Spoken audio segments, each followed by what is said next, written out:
மெய்ப்பொருள்னு ஒண்ணு இருக்குன்னா, அப்ப இது என்ன அர்த்தம்? பொய்ப்பொருள். இது பொய்ப்பொருள்.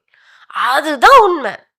அப்ப அவர்களுக்கு என்ன தெரியுது? நிலையாமை தெரியுது. இந்த உடம்பு நிஜமில்ல. இதெல்லாம் பண்ணது சித்தர் பெருமக்கள். அதுல பீக் யாருன்னு கேட்டீங்கன்னா, பட்டினத்தடிகள். என்ன சொல்றாரு? "குடம் கவிழ் நீரோட்டம் என்றே இரு இந்த பொல்லா வாழ்வே." குடத்துல இருக்க தண்ணி அப்படி ஊத்திக்கிச்சுன்னா, தப தப தப தப தபன்னு ஓடிடும். அவ்வளவுதான் வாழ்க்கை. பொம்மலாட்டம் என்றே இரு இந்த பொல்லா உடலை. இந்த உடம்பு பொம்மலாட்டம்பா. அப்படி ஆட்டுறோம் அப்படி நிறுத்தினான்னு வச்சுக்கோங்க, நின்னுடும். அதுக்கப்புறம் இவ்வளவு பெரிய வீடு, வாசல் எல்லாம் இருக்கும். உங்களுக்கு உரிமை கிடையாது.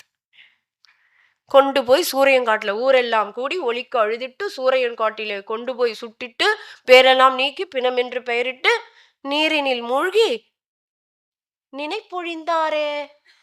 யாரு? நம்மள பத்தி நினைப்போம் போயிடும், அவனுக்கும் பயம் போயிடும். எங்கேயாவது இதே மாதிரிதான்டா என்னையும் கொண்டு வந்து இந்த சுடுகாட்டுல சுடுவாங்கன்னு ஒருத்தர் யோசிக்கிறோம். இதே சுடுகாடு, இதே ஊர் தான் நானும். போக வழியில இந்த சுடுகாட்டுல நான் எப்ப வேக போறேனோ அதுக்குள்ள நான் புடிச்சிடணும்.